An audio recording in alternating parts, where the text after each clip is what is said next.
everyone, and welcome to Focus. We are glad to have you with us. You know, probably one of our most incredible resources are our children.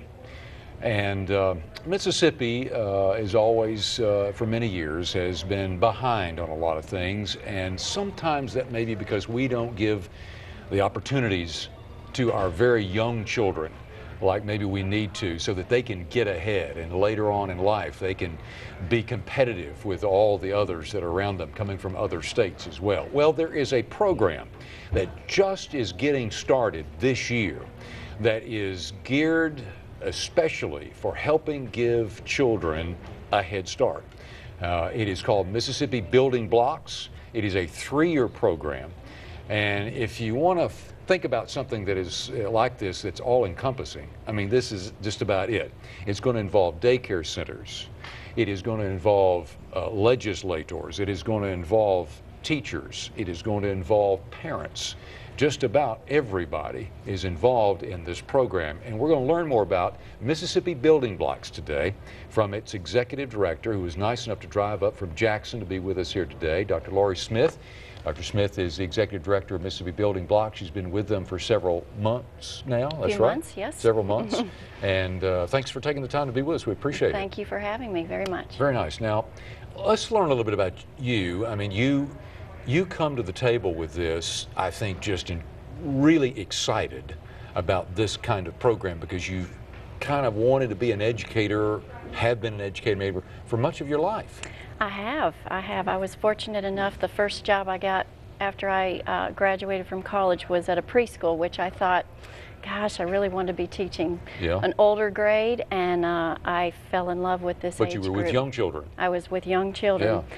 And I really fell in love with it and developed a strong passion for it and thought that would be where I stayed over the course of my career. But now this seems like a great opportunity to sort of expand and help more children than just one classroom. So I'm really thankful and excited about it. Feel like it's the perfect fit for me. Am I accurate in what I said just a moment ago in that a lot of times we fall behind? You know, we're not able to be competitive, and sometimes does that not start at an early age? You're exactly right. You know, there's a book called Kids Count Data Book. I don't know if you've seen it yet, but it provides all the data about children in our state in Mississippi and compares it to other states. And we fall into so many categories where we need to intervene at an earlier age. We have the highest dropout rate. We have highest teen pregnancy rate, highest rate of single parent children living in single family households, and so all of those factors make children at risk as they enter school. Exactly. So we're seeing such huge disparities as children enter kindergarten. I remember my daughter's teacher telling me, Lori, I've got children that started school that knew their alphabet and knew their letters and knew their colors and were ready to learn, and I have a child who's never held a fork before. So you think about the disparity there of the differences in the two levels coming to kindergarten. It's very hard for a child that didn't have any kind of help early on to ever catch up. So we typically invest dollars in 3rd, 4th, 5th grade remedial classes trying to assist, but we haven't tried earlier interventions, and that's what other states are doing, and that's what Mississippi Building Blocks is hoping to do. And I've heard some of the either statistics or description about how the brain formulates at a very early age, and it's at those points in that child's early life that is critical to getting them started. Just things like talking to them and reading to them and hearing that voice and some basic things like that. Basic things like that, a lot of language. There is more brain growth development during the ages of 0 to 5 than any other time in your life, and yet we invest the least amount of dollars in this early age. So it's definitely the formative years, and it's definitely something that has an impact later on, and it makes it a lot more difficult to intervene at a later date. So parents, definitely what you described about talking at home and reading at home.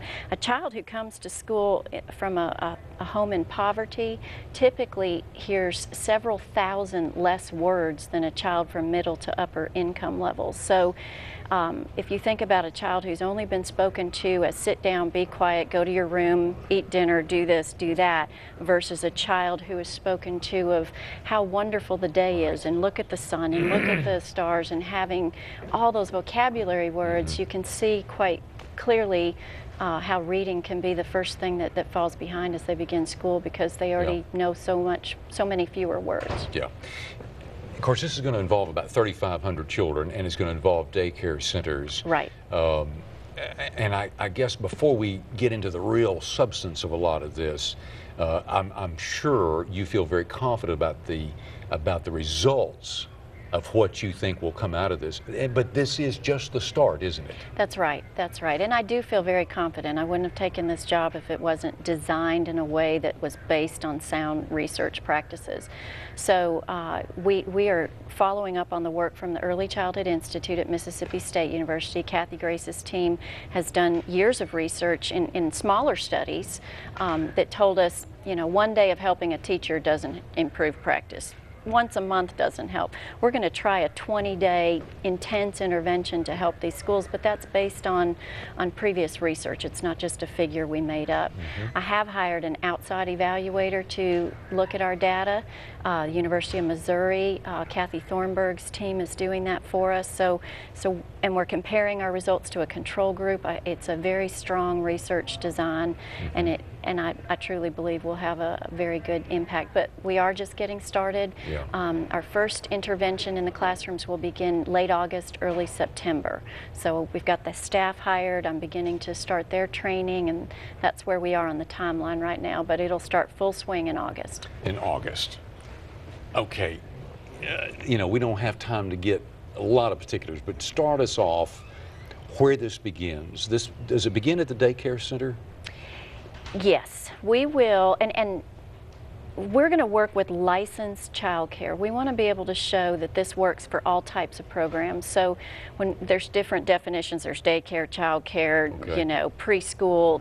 What I'm talking about are licensed childcare centers that serve children under the age of 5. So we will be working with church programs, early Head Start programs, small programs, and large centers that serve hundreds of children. We want a good sampling, a random sampling. How about location-wise? Is it going to be across the state? It is. It's a random sampling. We divided the state into 5 regions, and I've randomly selected 3 counties per region. So we'll work with 15 different counties, 100 classrooms. Wow. So if a center serves, and we're starting with babies, again, a lot of times we see the emphasis with 4-year-old programs or 5-year-old programs. We're going to start with the youngest age group and build up. So the first year, we're going to work in the infant toddler classrooms, 100 of those. So if a center has 3 infant toddler classrooms, we'll get to work in all 3 of those rooms, which I think is a huge benefit to the school. And the basic premise is we're going to do some pre-testing of the children and pre-testing of the classroom environment, and see where they are, see where the classroom needs help. If they're already reading to children regularly, I'm going to focus on something else to help them with, and maybe they don't have enough cribs or toys or books or materials. So we're going to buy them based on what they need, $3,000 in materials. Wow. Per classroom. We are going to provide a mentor or child care expert to work side by side with a teacher for 20 straight days. Wow. So instead of telling you how to improve practice, giving you some notes or some kind of booklet, come to a big group training, we're going to say, these are your kids, let me show you how we're going to hold that baby, let me show you how we talk to the babies. And so I think it'll really help that teacher to build rapport with an expert child care provider, and provide a lasting link so they can always turn to that person for help. Now, would this